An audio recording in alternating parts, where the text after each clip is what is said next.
Okay, Adam, welcome to the show. Excited to finally have you on. I think I've been I think during 2020, I think I hounded you for a few months. So thank you for finally coming on. And let's kick off a very simple question. Why did you start designing these products? Was that your background? Were you already in the industry? Uh, First of all, thank you very much for having me on the show, Jarrett and Dottie. It's nice to meet you, and thank you to your sponsors.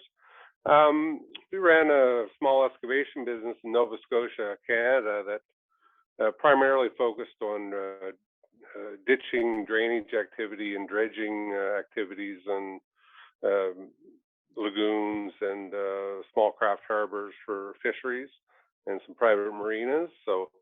But we started the business, mainly the agricultural sector, doing work for Department of Agriculture as well. So that's entailed a lot of drainage maintenance. In Nova Scotia, we have some of the oldest infrastructure in North America. So like a lot of dike systems and farmland that runs on very low grade. So through my dredging business, things have to be cleaned out fairly regularly. So it seemed to be a good.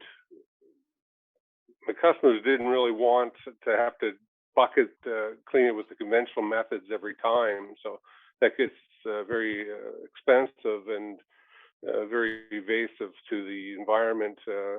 As a lot of the ground here is sandy or very light soil, so when you remove the vegetation from the side slopes, it just creates a lot of erosion. So that was like a lot of the customers didn't want that because the vegetation was the only thing really stabilizing the banks. So we were looking for a method just to maintain the channel, which inadvertently creates a buffer zone and at the same time a two-stage ditch. So there's a lot of benefits to it, and the main one was the necessity to do regular maintenance and have it be able to do it efficiently and effectively. So. So and I think it would be helpful to go back to what is the original way of doing it? How is everybody else? Well, a lot of people are still doing it the old way, but what is the system that's used? Yeah, well, this back in the 1980s when recycling, repurposing was really coming into the forefront. It was all done basically by drag lines or excavators. And I remember in the early 80s, asked my dad when we were doing it with a drag line, cleaning a huge drainage canal. You know, with the conventional bucket method, I just said, why do they do it this way? Why isn't there another way? As other things are becoming obsolete, and this is just something, one of the few applications that really hasn't been uh, mechanized. Yeah. So it's just the conventional. You scoop it out with a bucket, you either truck it away and deal with it in a approved location to dump the material, or you level it and doze it, and then first you have to wait for it to dry out, then you level it, then you have to reseed it, and then wait for the grass to grow back. So it's very expensive, very invasive, and time consuming.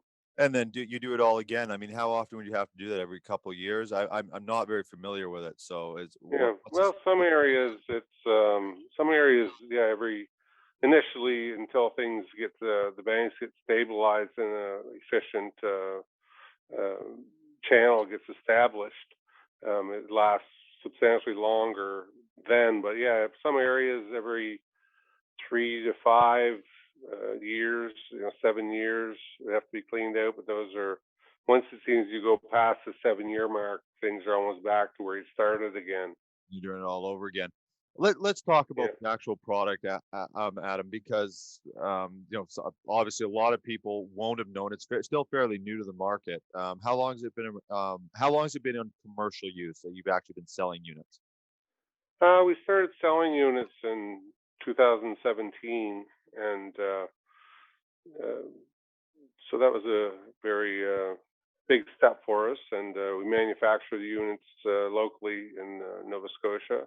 Oh, that's so what was I going to ask? Okay, let's actually just talk about the design because, like I said, a lot of people won't know. So, what is the product? We'll bring up pictures and that, but can you sort of describe it from a mechanical and a hydraulic sense, and sort of how you designed it? Well, we have two different models of attachments. So we have the DD15, which is was on a 4 to 12 ton mini excavator, and then we have the DD22 that's a heavy duty version that goes on a 13 to 25 ton excavator. So so the units are very robust, very heavily built, and um, the kind of the neat part that really sets it apart from any other attachment is it's a multi-use attachment, multi-purpose. So the outer portion of it that we call the scroll case, so the working component can be removed and different scroll case could be put in its place. So to do a different function altogether. So right now we have a wet and dry scroll case. So one that's, the wet scroll case can work in from semi-dry to up to 3 feet of water conditions, and it effectively removes the material from the bottom of the channel, so it doesn't. It's not taking a lot of you know excess water. It's removing debris from where it needs to be removed from, and we've had a lot of interest. That was kind of the product that we initially invented here in Nova Scotia because there's always an abundance of water on the wetlands and Yeah. in the ditches here. So then we had a lot of interest from the prairie provinces and to work with something that would work in a different climate, something that would work in the summer conditions and dry conditions. So that kind of was interesting, and we actually come back from a trip to Manitoba, and we designed a new scroll case and manufactured it, and so we made it so it can be removed and new scroll case put on in its place. So it's kind of you say you got the main body with the hydraulics and the quick attach, Right. and then the outer portion can be kind of like a cordless drill. Right. Um, different implements to do different functions. I mean, that must have opened up a whole new world to the business because, and that's one of the questions that I had coming into this interview is the different materials, and I'm sure there's overgrowth and there's all sorts of things that happen along any sort of body of water, especially agriculture land where it's getting water and fertilization and all this sort of stuff. So did that open up even to new industries once you could actually switch out essentially the guts of the unit? Oh, absolutely. Yes. And phosphates and nitrate here all the time, phosphates and nitrates getting into the lakes and rivers and streams and creating algae blooms and, you know, buffer zones are becoming a common practice. People are starting to adapt. The buffer zones actually play a huge role in eliminating erosion and pollution that makes it actually into the waterways, and two-stage ditches is what it's a big issue trying to create them, and we actually just kind of stumbled upon that we are able to create a two-stage ditch with this attachment. So Mm. it's yeah, it's unlike any other attachment on the market, and it definitely, like, there's a lot of use for municipalities, like where it now can work in drier conditions. It opens up a huge opportunity in a lot of regional municipalities. So, When I was a kid playing hockey, we had a coach that was really new to the game, and he was volunteering. His son was playing, so he was trying to learn the game. So he was asking us, giving us tests on the game, but he was actually using that to learn. So he was asking us what offside was. Like we didn't know, but he actually didn't know. So I'm gonna do that for the audience that doesn't know. What is a two-stage ditch? well, so just picture I should have a photo of it, but there's so it's single stage. So the V channel at the bottom, when it's able in the air, when it's drier conditions and water is levels are low, smaller stream of water. So that smaller stream of water is going to carry less material, like more material, and meander it, carry it downstream, as opposed to having it settle out and in a wide meandering Oh, okay. channel. So that's kind of the single stage is to handle the water during low volumes of water, and then but still move it effectively and efficiently. And then the second stage would be the larger V at the top. That would be the larger volume. So when in the springtime, when there's a flush or flood, it can handle that large volume of water. So that'd be the second stage. So Yeah, that's, and you're like you said, your unit is able to facilitate both levels essentially of a two-stage, right? yes, yep. Um, I wanna talk a little bit about getting into the market because not easy. I know that even if it's a great invention, it's a great product, you like you said, you went out to Manitoba and then you figured out, a new design that would help it be more adaptable essentially. So can you talk, is it sort of a fresh memory, a couple projects or customers that really stand out for you, that sort of got you commercially ready and actually had the machine operating or the attachment operating? Yeah, I've had some good opportunities from some of my customers, some of the early believers in the product. Um, the Hills in Nova Scotia, Canada, Charles Hill and Son. They've been a big supporter of mine from day one, and have given me the opportunity and the actual playing field to test the product and to make it work the bugs out of it and make it so I could take it commercially. John Martin from Martin Drainage in Arthur, Ontario. He flew to Nova Scotia, and I did a demonstration for him, and he ended up buying a unit, and he bought a second scroll case as well. So, and he's been actively working the unit in Central Ontario. And Eric Ransom of Ransom Attachments, excuse me. Eric also flew up to Nova Scotia, and I did some demos, and he signed on as a dealer in the U.S. So he's based at Lumberton, New Jersey, and his company's Ransom Attachments. And yeah, he's made some headway in Illinois. Actually, he rented the unit to um, Great Lakes Dock and Dredge, Mm. and they used the unit in one of their projects in Illinois.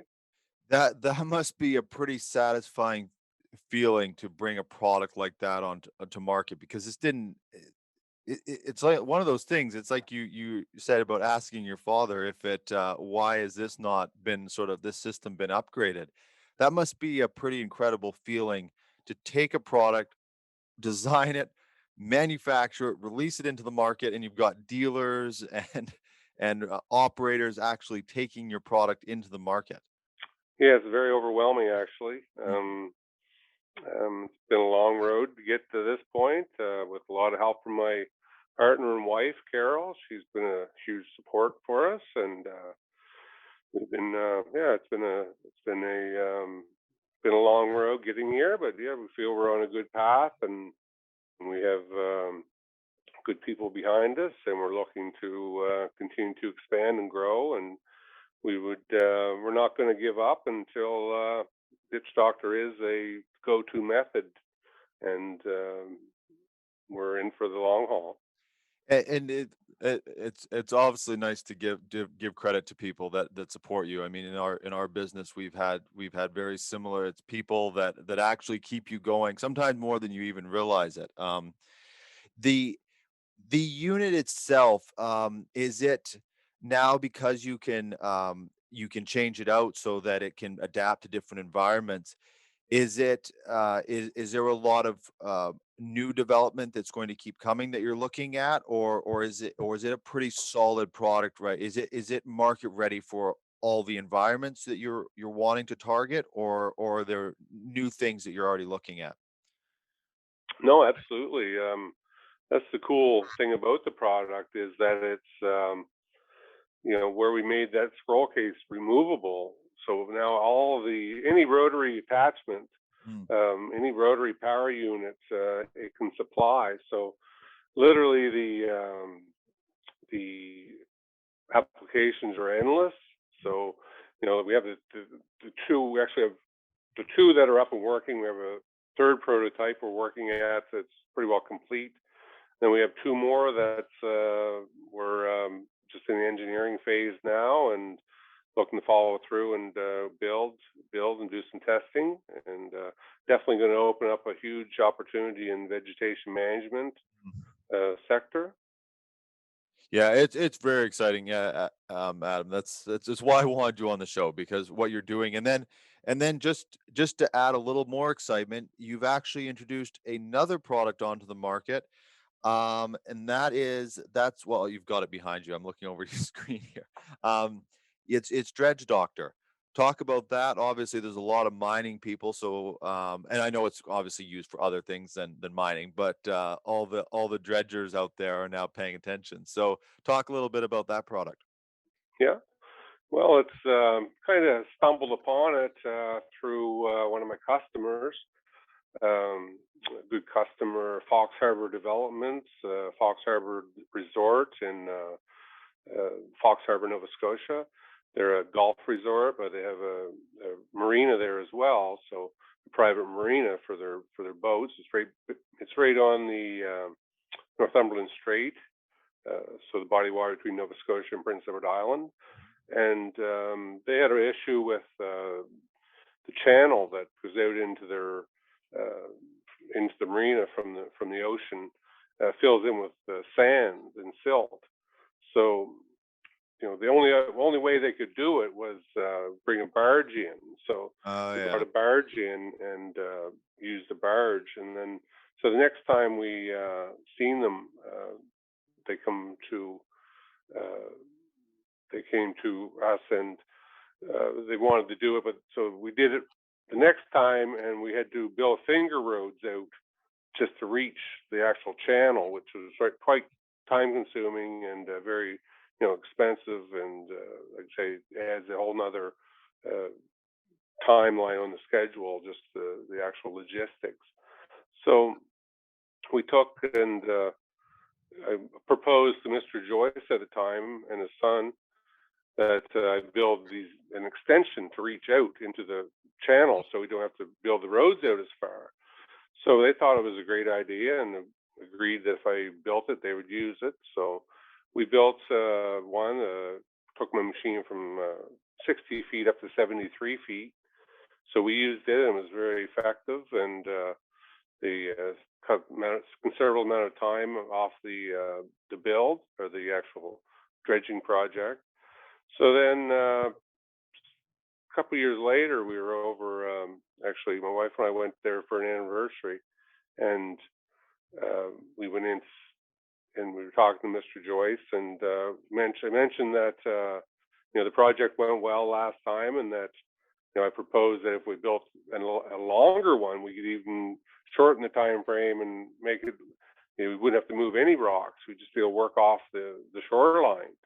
Oh, And he thought that was a great idea and agreed to use the method if I built it. So I worked at building the unit, and we made this one. So it's up to 85 feet now. So it's a under 30-ton excavator, and has the capability of reaching 85 feet or 26 meters. So we used that on the next time we did the dredge the channel, and it worked great. We didn't have to haul any rock. We didn't have to move anything, just dredging and the extension activity.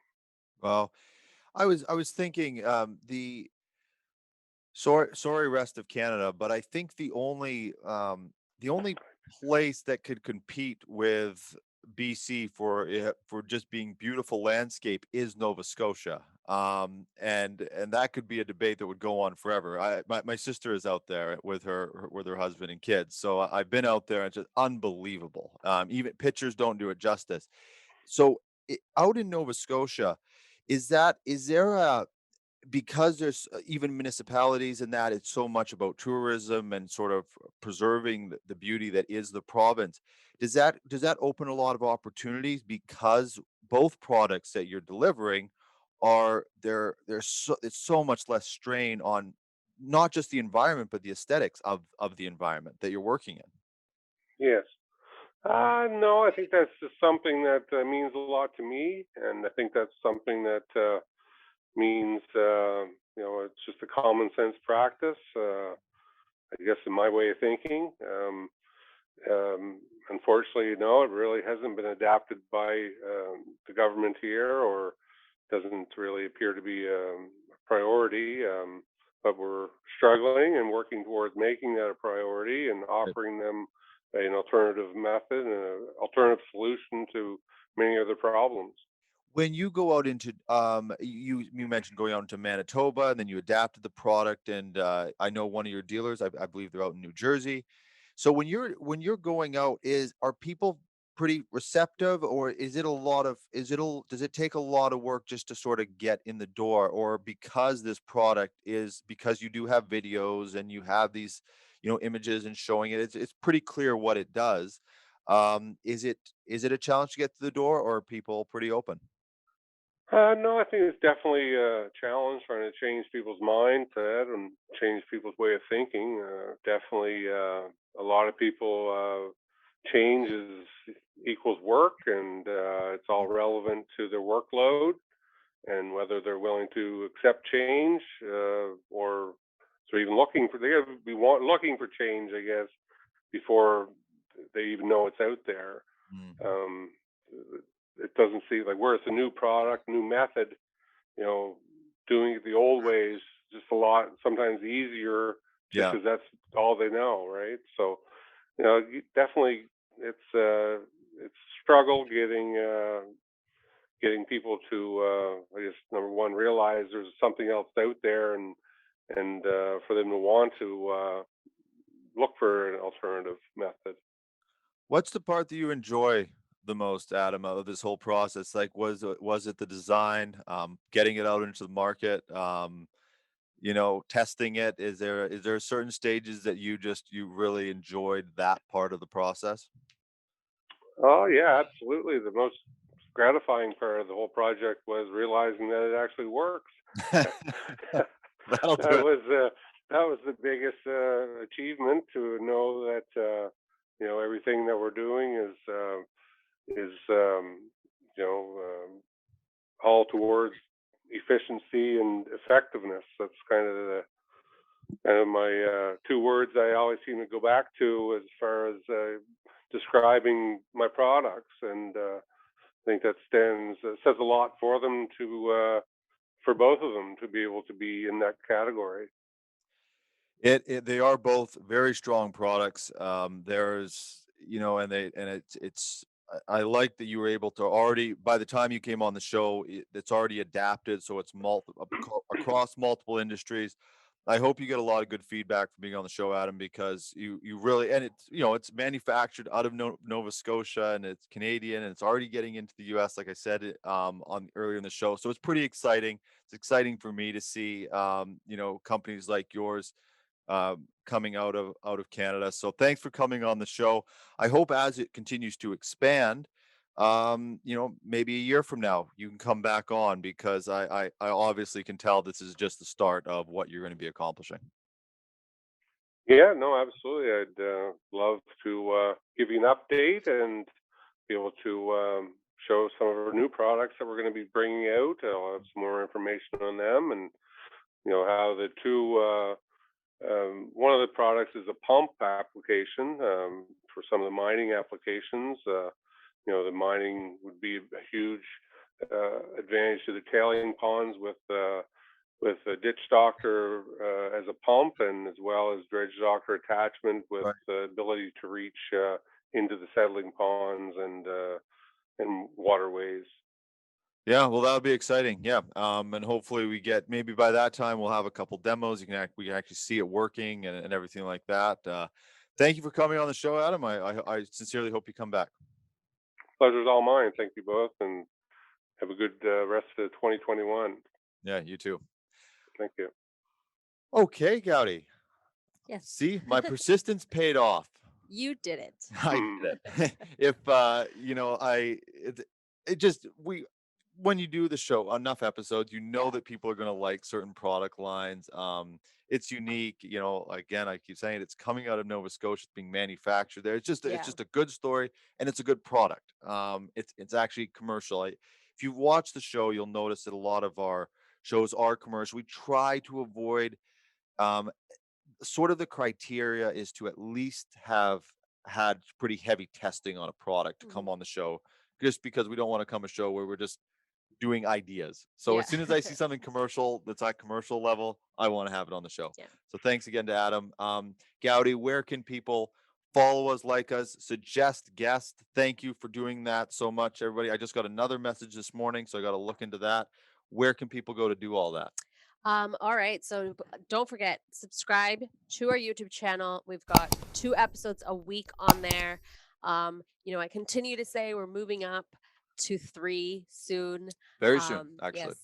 So continue to subscribe, to watch every single episode from not just the Crownsmen Show, but Mining Now, Crownsmen Energy. And if you want to be part of it, whether it's as a guest, a sponsor, or to recommend someone else, contact us, info@crownsmen.com, but do it soon because we're getting super booked. So I see messages for like June. So It's crazy.